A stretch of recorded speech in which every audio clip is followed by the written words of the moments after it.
Years ago, my mother passed away, and I had to attend her funeral with my children. My wife and Diego, I hadn't been in contact with her for a long time because we hardly ever got along. She had a very harsh personality and was always very strict with my brother and me. She never physically attacked us, but when something didn't please her or we didn't do what she said, she would use very harsh and hurtful words. I don't remember a single moment when she showed us any affection, but that wasn't the real reason I decided to move away. Some time ago, she started hanging out with very strange people, more specifically, people who belonged to strange cults and performed all kinds of rituals. This made the relationship between my mother and me even more tense. She gradually became colder and more distant, and all kinds of strange things started happening in the house we lived in. From hearing strange noises in the middle of the night to seeing shadows with our own eyes. While walking around the house, my husband and I decided to move out. My sister also left there over time. As I said, I hadn't been living with her since then, because I didn't want my children to be around that bad energy. And my mother had brought that energy into her own home. That's where my story begins. When my mother passed away, my sister told me and said that her body was at the funeral home and that we had to fill out all the paperwork to arrange the funeral. When we got there, it was February. I still remember because it was very cold, it was snowing, and it was very dark. The environment itself was already depressing and frightening. The first thing we were told was that my mother had passed away 2 days earlier. A friend who found her had visited my mother and found her lying lifeless on the couch in the living room. According to the medical examiners, the cause of death was a heart attack. I started filling out all the forms to arrange the funeral. My sister went home because she had a newborn baby and couldn't leave him alone for long. I stayed at the funeral home and prepared everything. I remember being completely alone at the reception desk, filling out the paperwork. When I clearly heard my mother's voice calling my name, I froze. I listened quietly, wondering if I would hear anything else or if I had just imagined it. But I heard my mother's voice again, Sophia. I'm here. I got up from my chair. I walked down the long corridor where the voice came from. The corridor was very long and narrow, with a few rooms on either side, some doors open, which could only have been rooms filled with all kinds of coffins. At that moment, I heard her voice again, calling me from the end of the corridor. Yes, I was very scared. Don't ask me why I followed the voice. Maybe it was because I wanted to confirm that my mother was dead, or that the person I was actually talking to was my mother. I continued to a room marked staff only, the last room at the end of the corridor. The light was off, and I couldn't see anything through the small window in the door. My instincts told me to open that door. I turned on the flashlight on my cell phone and saw my mother. She was lying on a bare stretcher, her eyes open. Seeing her affected me deeply. I had never seen a dead person before, and I never imagined I would see my mother like this. To be honest, I was a little scared at that moment. I turned my phone around to find where the light was shining, and in that second, I heard the stretcher my mother was lying on creak. I quickly turned the flashlight back toward her, and there she was, sitting up, staring at me with no expression on her face. I slowly backed out of the room. After leaving there, I started running, almost crying from fear, and arrived back at the reception. I met the girl working at the reception, who asked me if everything was okay. I couldn't say a word and just kept crying. She helped me sit down and tried to calm me down. I didn't want to tell her what happened, what I heard, what I saw, because I knew I would look crazy and she wouldn't believe me, and I would only get in trouble for going into that room. I just told her that I felt bad because of my mother's death, that I had completed all the necessary procedures for the funeral, and that I was leaving. I came home in shock. I didn't tell my husband anything. I didn't tell my children anything either. I didn't want to worry them, and I knew it was hard to believe. I couldn't sleep that night. I couldn't get the image of my dead mother, watching me in that dark room and calling out to me out of my head. The next day, we arrived at the funeral, home very early because they had placed my mother in the coffin and were about to begin washing her. Everything was still empty. Friends and relatives hadn't arrived yet because the official funeral service was scheduled to begin at 9 a.m., and it was only 7 a.m. My husband and I went to pay for the funeral services, and I left the children sitting in the hall with their grandmother. Suddenly, I saw my older son talking on his cell phone outside. I went outside and asked him why he had left his sister, Daniela, alone. My daughter, who was only 6 years old, said she was talking to her friend, and that there was no harm in Daniela being alone for a while. Not wanting to leave her alone, I immediately went to her. When I entered the living room, my daughter was leaning on the coffin, talking to herself, even laughing. I went over to her and said, "Donnie, come here. What are you doing?" She said something that froze me. "My grandmother doesn't want me to leave. We're talking." I immediately approached my mother's coffin. Her eyes were closed. I stood silently, trying to process what my daughter had just said. I took her by the arm and pulled her away.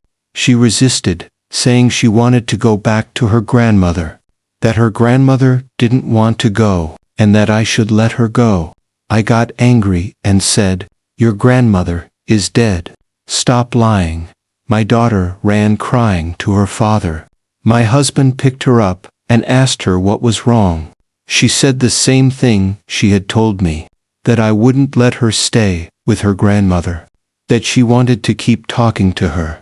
My husband turned to me and simply calmed my daughter down, stopped her crying, and took her to a shop across the street to buy some candy.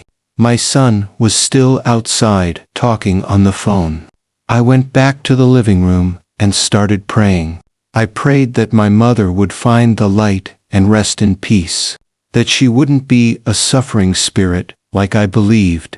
While I was praying, the candles burning around her coffin went out, which struck me as very strange. Then the light went out completely, and the room was in total darkness. There were no windows in that room for natural light to enter. I had left my cell phone charging in the lobby. I started to feel a tremor in my body. I ran to get out of that room, but the door was locked somehow, and I couldn't get out. I knocked on the door many times for someone to open it, but no one heard me because there was almost no staff there. The counselors and my son were outside talking on their cell phones. I was screaming helplessly when something touched my shoulder. I wanted to faint, but I managed to turn my head.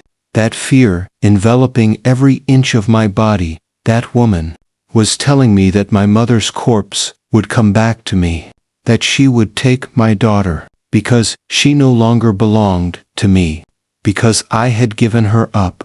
I completely passed out, fell to the ground, and passed out. When I came to, I was in the hospital. When I opened my eyes, my husband and brother were there. They told me they found me passed out in the living room and rushed me to the hospital. The first thing I asked was where my daughter was. They said they had left her at the funeral home with my brother and husband. I took off everything they had put on me and ran out of the hospital room. My husband yelled at me to wait, that I had an IV, that my children were fine. but I knew they weren't safe at that funeral home where my mother's body was. I got in the truck, my husband and brother barely caught up, and I sped off toward the funeral home, shouting for my daughter Daniela. The first person I saw was my son. I asked him where my daughter was. I asked where his sister was, and he told me she was in the bathroom. I asked what was urgent and ran to the bathroom, but my daughter wasn't there. I went outside helplessly and scolded my son for neglecting her. He told me, "Mom, I swear she was in the bathroom. I saw her go in, but I didn't see her come out." We all started looking for her, and by then, people were beginning to arrive for the funeral. I was only thinking about finding my daughter. I asked the staff for help, and we all started searching for her together. But there was one place no one had looked: my mother's coffin. I slowly approached the coffin, and my mother was gone. My mother was no longer in her coffin. I told my husband what had happened. We alerted the staff there, and they told us it was impossible for anyone to have moved the body, that it was impossible for us to have seen someone take her. There was a reception area outside that hall. The only thing I cared about was finding my daughter. So I ran through all the rooms in that long corridor I had gone down that day, and while the others searched the parking lot and other places, I came to the room where I had first seen my mother's body that day, and there, in a corner of the room, was my daughter, crying.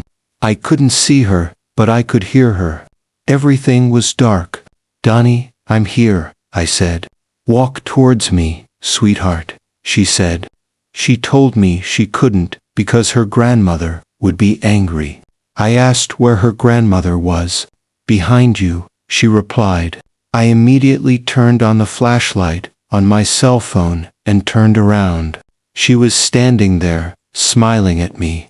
I ran and picked up my daughter and carried her out of there. At that moment, I dropped my cell phone. I couldn't see anything anymore. My daughter wouldn't stop crying, and I started screaming for help. I saw the shadow of my mother's body slowly approaching us. I continued to scream heartbreakingly for help. Finally, an employee came and turned on the light. At that moment, my husband, son, and sister arrived. I was too scared to speak. My daughter and I were crying uncontrollably. I picked up my daughter and ran out of there. Taking her to the minibus without saying a word, we left. My husband and sister stayed at the funeral home. When I got home, I tried to calm my daughter, who was still in shock. At that moment, I got a call from my sister, who told me that my mother's body had been found completely burned in the coffin, and that they could barely recognize her as my mother. The funeral was canceled to investigate what had happened. My husband came home, and I told him everything. He was angry with me because I hadn't told him anything from the beginning. He hugged me and said that everything was over and that everything would be fine. They found nothing at the funeral home. They didn't know how my mother's body had disappeared from the coffin and how it had reappeared, burned. But I knew that thing wasn't my mother. It was something else that wanted to take my daughter, because my mother had offered her to become richer. But when she couldn't take her, that thing burned my mother's body to ashes. Now that thing belonged to her. My husband and I took our daughter to therapy until she started talking again and slowly got her life back on track. I also went to therapy and went to church every week to pray for my family, so that the evil my mother brought into her life wouldn't harm us. Before moving on to the next story, I'd like to ask you to like this video. That way, I can see whether you like our content or not. Thank you very much. Let's continue. I was working at the reception desk of a funeral home. I had taken this job very recently, and of course, It wasn't my ideal job. However, I was a college student and needed to pay for my education. So, I had worked hard to find a job with a reasonable salary. My job was to serve people who inquired about prices for funeral services. When funeral ceremonies took place, my duties also included making sure the number of people in the funeral hall didn't exceed the allowed limit and generally handling customer service. One day, a funeral service was about to begin. There were very few people in the funeral home. Suddenly, a gentleman dressed in a very stylish suit entered. He looked a little bewildered. I asked if there was anything I could help him with. He asked why he was there. I told him this was the San Carlos funeral home. I asked if he knew it was the San Carlos funeral home and if he had come to attend a funeral service, but he said no, that he didn't know how he had ended up there, that maybe he had come to the wrong place, and then he left. I went back to my work, answering phones and showing people where to go. A few hours passed, and it was starting to get dark. When I got up to get some coffee, I saw that gentleman through the window, looking towards the other funeral hall. He was sitting on a chair, completely alone. That hall should have been closed that day, because there was no funeral service, and since the halls are locked when not in use, it seemed strange to me that he was there. I left the reception area and approached that hall, trying to open the door, but it was locked. I knocked on the door hoping the gentleman would hear me and open it, and I told him he couldn't be there and had to leave. But the gentleman didn't look at me at all. He just kept looking at the place where the coffins were kept. I immediately went to find the security guard and told him what had happened, asking him to open the door to get the gentleman out of there. He told me that no one was allowed to be there. I didn't know that the room had been cleaned the day before. Only he and the owner, who wasn't there that day, had the keys. This seemed very strange to us, but when we got to the room, the gentleman was no longer there. The security guard opened the door, and we searched for him, but no one was there. He asked me if I was absolutely sure I had seen someone there. I said yes, that I wasn't crazy, and that the gentleman had even come to the reception desk early that morning and spoken to him. The security guard locked the door again and went back to work. I went back to the reception desk. I didn't understand what was going on, and it was almost time for me to leave. So, before leaving, I went into the hall where the funeral was being held to check that everything was okay. And when I entered the hall, I saw a photo of the gentleman I had seen and spoken to that day next to the coffin. He was the person whose funeral was being held. I ran out of there, terrified and unable to believe what had happened. A friend of mine ran into me at the entrance and asked if everything was okay. I tearfully told him what had happened and said he had every right not to believe me, because if someone had told me this, I definitely wouldn't have believed it either. But instead of making me feel crazy, he said he believed me and understood, because he had been working there longer and told me he had seen things there many times before. He told me not to be afraid, that it was normal for this to affect me. No one is used to seeing a dead person, let alone talking to them. But they were just spirits who hadn't realized they were dead yet, stuck in limbo, probably about to cross over soon. They were just temporary spirits, but they wouldn't harm me. I went home and really wanted to quit, but I couldn't, because I needed the money to continue my studies. I asked my boss for a day off, and he agreed, but after that, I had to go back to work and act as if nothing had happened. I stayed there for 3 more months, and sometimes strange things would happen, or I would see shadows when the funeral home was empty. I gradually got used to everything until I found a better job and resigned. I hope you enjoyed my story. I hope you enjoyed my story.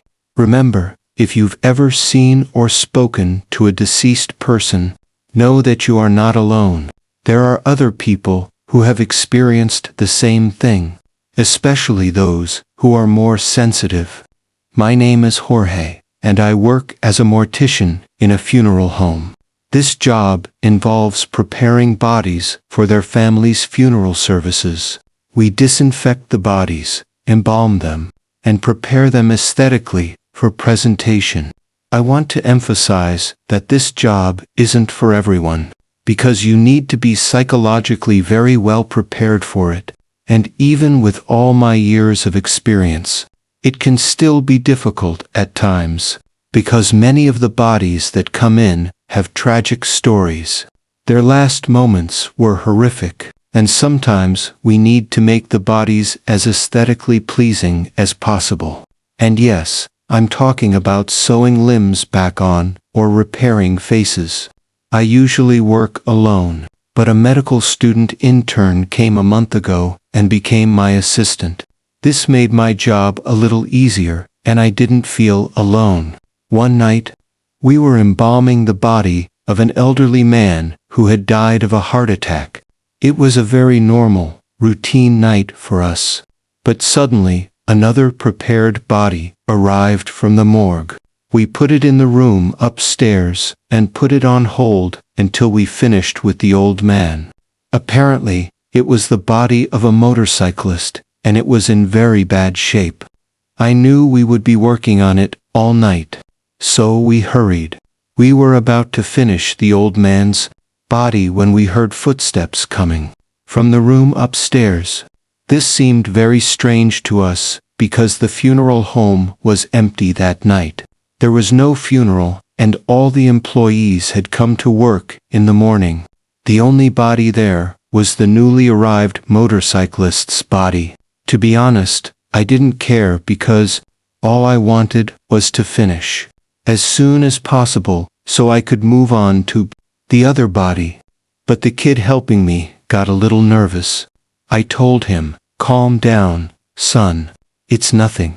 We continued like this, but within 2 minutes, the footsteps were heard again, but this time on the stairs and getting louder. I thought someone had entered.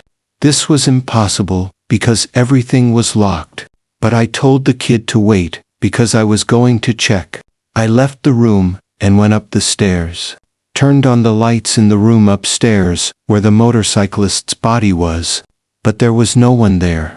Everything was quiet and empty, but as I was coming down the stairs, I saw a toy bear, which struck me as odd because that bear wasn't there when we came to work earlier. The only thing I could think of was that it might have been left there after attending the funeral the previous day. However, I couldn't explain what he was doing at the entrance to the rooms where we prepared the bodies. That area was off limits to anyone other than staff. I picked it up and placed it on the table to give to the receptionist in case someone came to claim it the next day.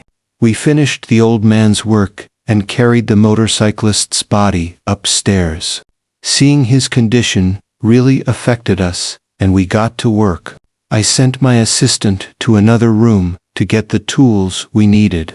At that moment, I turned my back to the body and paused for a few seconds to check my cell phone. At that moment, I heard a whisper that sent a chill down my spine. I clearly heard someone whisper in my ear, "Give it to him." I dropped my cell phone and turned around very quickly, but there was no one there.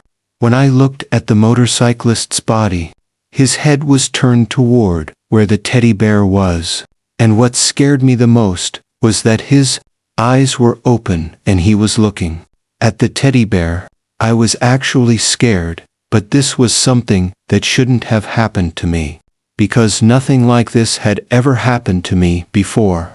I told the boy what had happened, and he could see that the corpse's eyes were open. But that was impossible, because the corpse showed no signs of life. He had been dead for over 24 hours. We couldn't explain how he had turned his head and opened his eyes. But more importantly, I knew it was him, whispering in my ear. I didn't understand what he meant at the time, but I was completely sure of it. The next day, when the family came for the funeral, I was about to go home because my shift had ended. Suddenly, the owner of the funeral home caught me in the parking lot and asked about a teddy bear that the deceased's wife claimed was in his bag. However, when his belongings were handed over, the bear wasn't there, and his wife knew her husband had brought it because, just minutes before he passed away, he had sent her a photo of that teddy bear, which he had bought for their little girl because she had graduated from kindergarten. But the bear was missing. Hearing this, everything made sense, and my eyes filled with tears. I took the owner to where I found the teddy bear and told him what had happened that night. He looked at me in astonishment, didn't say a word, just touched my shoulder and thanked me. I will give it to his wife. I was friends with the security guard, so, to be sure, I wanted to watch the recordings from the previous night. I don't know if anyone had left that teddy bear, or what the truth was. I just wanted to find a logical explanation. But when I watched the videos, after the biker went upstairs, a black shadow was seen coming down the stairs from that room and disappearing. On the first floor, there was no doubt about it. Those footsteps we heard, that voice whispering to me, and that shadow in the videos, it was the motorcyclist. Was that the tormented soul who wanted to give the bear to the tormented soul girl? This story affected me deeply, and I will always remember it, even years later. Good night. My name is Hector, and a few years ago, I worked as an attendant at a funeral home. It took me a while to get used to the job because I was always surrounded by dead people and grieving families, and the overall atmosphere was depressing. You had to be cold-hearted for all these things. One night, the body of a 5-year-old girl arrived. I knew this because they asked me and another worker to carry the small coffin to the room where they prepared the deceased. I was very sad because I also had a little girl, but I focused on my work and didn't let myself get emotionally involved because, as I said, you have to be cold-hearted for this job. That night, I cleaned the funeral home as usual and tidied up the room where the girl's body was kept. The next day, only the woman who prepared the deceased and I were left there. It was 11 o'clock, and I had to hurry because I had to go home to my wife and daughter. I was cleaning the toilets when I heard footsteps inside. I was inside the toilet. I couldn't see who it was, but I thought it was the woman who prepared the deceased because she was the only one there. I asked her if she was coming in and if she would let me leave the toilet. I was cleaning, but there was no one there. I looked under the doors of the other toilets and saw the feet of a little girl in shoes and socks. In the last toilet, I didn't say anything. I just left the toilet and went to where the woman was preparing the girl's body. I knocked on the door and asked if I could come out for a minute. She came out immediately and asked if I needed anything.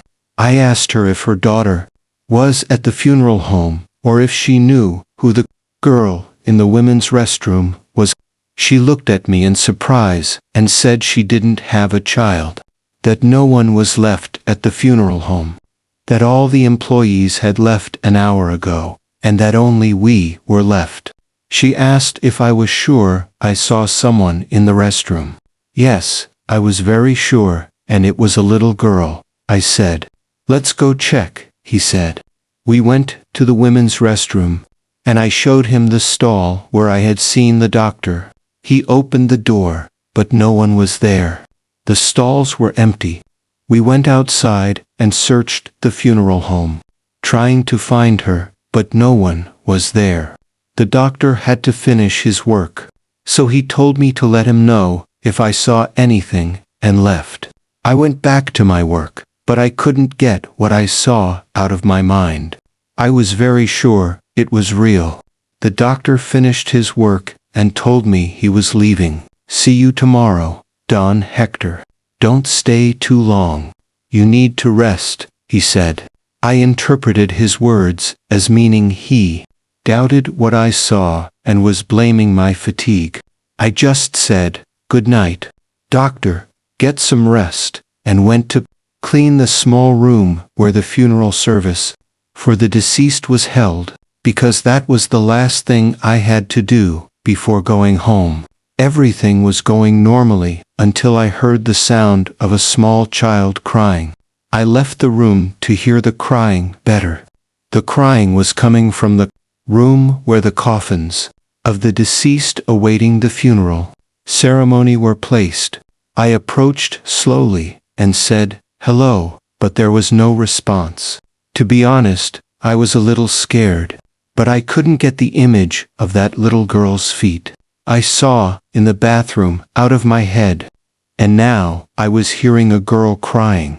I needed to find out what was going on, so I approached that room. I opened the door, and the crying stopped. There was complete silence inside. The only coffin there was the one that had arrived that night, and it was closed with the little girl inside.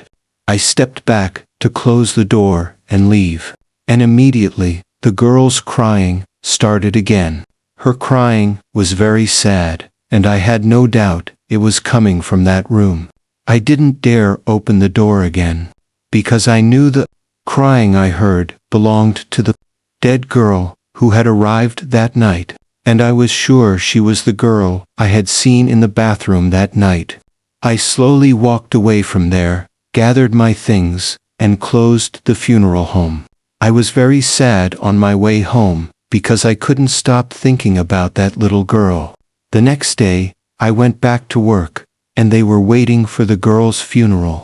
Her family was crying beside her, because they were going to take her little girl to the cemetery. I heard her mother wanted to go with her, because she said her daughter was always afraid of the dark and never liked to be alone at night. The driver of the hearse let her sit in the front seat, and so everyone left. That's when I realized that little girl didn't want me to leave that night. She didn't want to be left alone in the dark, which is why she kept crying. I was deeply affected by this incident. My wife talked to me and told me to quit my job and look for another one, because after that incident, I had a very hard time falling asleep. I quit a week later, but that hasn't stopped me from remembering to this day that little girl crying because she didn't want to be left alone in the dark. Thank you very much for watching this video. I invite you to subscribe to see more scary content. Subscribe to see more scary content. Like the video and share it with your friends. If you've experienced similar incidents in the US, please write in the comments where it happened and how it happened. I'm curious. There's a lot of content coming. Help me spread the fear.